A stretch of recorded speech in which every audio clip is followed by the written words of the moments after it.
Hello everyone, welcome back to my channel moments with Mona. আপনারা সবাই কেমন আছেন? আশা করি আপনারা সবাই ভালো আছেন। তো চলে এলাম নতুন একটা ব্লগ নিয়ে। ব্লগটা শেষ অবধি দেখবেন, আশা করি আপনাদের ভালো লাগবে। তো আমরা চলে গেছিলাম পিকনিকে সোল যোগা ইনস্টিটিউট থেকে। আর পিকনিকে যেতে তো আমার ভালোই লাগে। আর যখন শুনলাম আমাদের ইনস্টিটিউট অর্গানাইজ করেছে, না গিয়ে কি পারা যায়? একদমই না, তাই চলে গেলাম। তো আমাদেরকে বলা হয়েছিল সকাল 7:30টার মধ্যে আমাদের সোল যোগা ইনস্টিটিউটের সামনে গিয়ে পৌঁছাতে। তো আমরা সকালবেলা গিয়েই পৌঁছিয়ে গেছিলাম। একটু দেরি হয়েছিল, বাট পৌঁছিয়ে গেছিলাম। পৌঁছানোর পরে এই সোল যোগিয়ান্স ট্যাগগুলো আমাদেরকে দেওয়া হয়েছিল ইনস্টিটিউটের যে আমরা স্টুডেন্ট সেইটা বোঝানোর জন্য। যাই হোক, তো আমাদের বাসটা ছাড়তে একটু লেট হয়েছিল, কারণ অনেকে ঠিক সময় মতন পৌঁছাতে পারেনি। শীতের দিনের সকাল তো, তাই আর কি। তো ওই বাস ছাড়তে 9টায় বেজে গেছিলো। আর দুটো বাস কিন্তু বুক করেছিল। আমরা অনেকজনই গেছিলাম আমাদের পুরো ইনস্টিটিউট থেকে। আর ইনি হয়েছে আমাদের ইনস্ট্রাক্টর মৌটুসি ম্যাম। তো যাই হোক, তো আমরা হইচই করে বাসে খুব আনন্দ করে আমরা পৌঁছেই গেলাম আমাদের ডেস্টিনেশনে। তো চলুন এইবার বলা যাক আমরা কোথায় গেছিলাম। তো আমাদের পিকনিক স্পটটা হয়েছিল কাশীনাথপুরে, যেটা রাজারহাটে।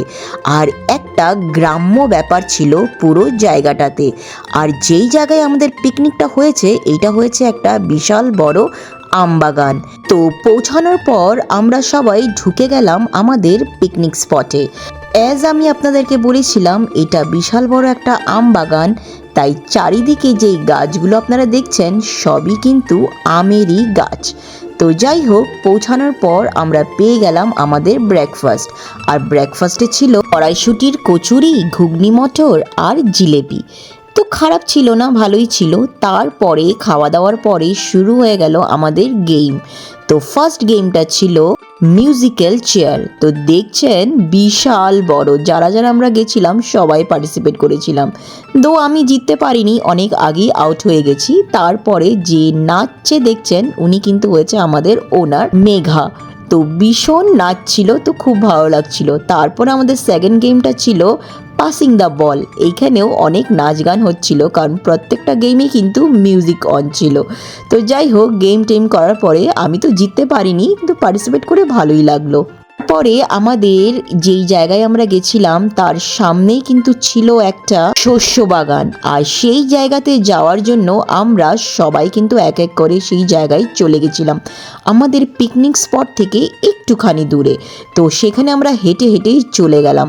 আর সেই শস্য খেতে যাওয়ার পরে দিলওয়ালে দুলহানিয়া লে যায়েঙ্গের সেই এপিক গানটা মনে পড়ে গেল, তুঝে দেখা তো এ জানা সনম। প্লিজ আমার ভয়েসটা ইগনোর করবেন। যাই হোক, তো সেইখানে যাওয়ার পরে রাজ অ্যান্ড সিমরানের সেই গানটা খুব মনে পড়ে গেছিল। তো আমাদের সেই জায়গায় গিয়ে দারুণ লেগেছে। আর এখানে দেখছেন পুরো জায়গায় কিন্তু ক্ষেতের জায়গা। আর এইখানে শুনলাম ওরা অনেক ঘাস টাস লাগিয়েছিল, তো জল দিয়েছিল বলে একটু কাদাও হচ্ছিল, কিন্তু আমরা ওখানে যাওয়ার পর বেশ ভালো লাগছিল। তারপর আমরা এই সুন্দর জায়গাটাতে আরেকটুখানি টাইম স্পেন্ড করলাম, কারণ এলাকাটা বিশাল বড়। আর আমি আপনাদেরকে আগেই বলেছিলাম পুরো জায়গাটা কিন্তু একটা গ্রাম্য একটা ব্যাপার ছিল। তাই চারিদিকেই দেখছেন সেই গাছ, বড় বড় সেই বাগানের মতন, বাগান বাড়ির মতো। আবার একটা জঙ্গল ব্যাপারও আসছিল, মনে হচ্ছিল আমরা কোনো ডেন্সড জঙ্গলে চলে গেছি। এখানে শুধু গাছ অ্যান্ড গাছ। তো জায়গাটা বেশ ভালোই লেগেছে মোটামুটি। একটু হাঁটতে হয়েছিল, বাট খারাপ লাগেনি। তারপরে আমরা চলে গেছিলাম, সামনেই ছিল এক বিশাল বড় নার্সারি। আর এই নার্সারিতে আমরা চলে গেছিলাম আমরা সবাই, পুরো আমাদের গ্রুপটা। আর এই নার্সারিতে গিয়ে দারুণ লাগলো, কত ধরনের ফুল দেখলাম আর কত ধরনের প্ল্যান্টস দেখলাম। জায়গাটা সত্যি ভীষণ ভালো লেগেছে। আর ইনি হয়েছে অর্পিতা ম্যাম, আমাদের সাথে যোগা করে। উনিও অনেকটাই গাছ কিনেছিল। উনি আর সুপর্ণা ম্যাম দুজনই লঙ্কা গাছ কিন্তু কিনেছিল। তো যাই হোক, খুব সুন্দর একটা সময় কাটিয়ে আমরা ওখান থেকে বেরিয়ে গেলাম। তারপর আমাদের এখানে শুরু হয়ে গেল লাঞ্চ। তো সবাই এখানে খাচ্ছিল আর আমরা বসেছিলাম সেকেন্ড ব্যাচে। আর এখানে যারা এসেছিল সবাই মিলেই কিন্তু সার্ভ করছিল, যা পিকনিকে হয়ে থাকে। তো যাই হোক, আমরা এবার বসে গেলাম খেতে। তো চলুন আপনাদেরকে বলা যাক কি কি ছিল লাঞ্চে। তো প্রথমেই ছিল স্যালাড, তারপরে ছিল ভেজিটেবল চপ, ফুলকপির তরকারি আর ছিল চিকেন, আর শেষ পাতে ছিল চাটনি, পাঁপড় আর একটা মিষ্টি। ফুলকপির তরকারিটা ওকে ছিল, বাট চিকেনটা ভীষণ স্বাদ ছিল আর চাটনিটাও বেশ ভালো ছিল। খাওয়া দাওয়া হওয়ার পর শুরু হয়ে গেল ডান্স। তো সবাই মিলে ভীষণ ডান্স করছিল। তো সবাই আমাদেরকেও বলছিল ডান্স করতে, কিন্তু আমরা এত টায়ার্ড হয়ে গেছিলাম সেই নার্সারি আর সর্ষে বাগান ঘুরে যে আর সত্যি ভালোই লাগছিল না। তো যাই হোক, সবার ডান্স দেখে বেশ ভালোই লাগলো। তারপর হই হই করে আমরা আবার উঠে গেলাম বাসে। তারপর আমাদের বাস ছেড়ে দিল আর সেই ডেস্টিনেশন থেকে আমরা বেরিয়ে গেলাম।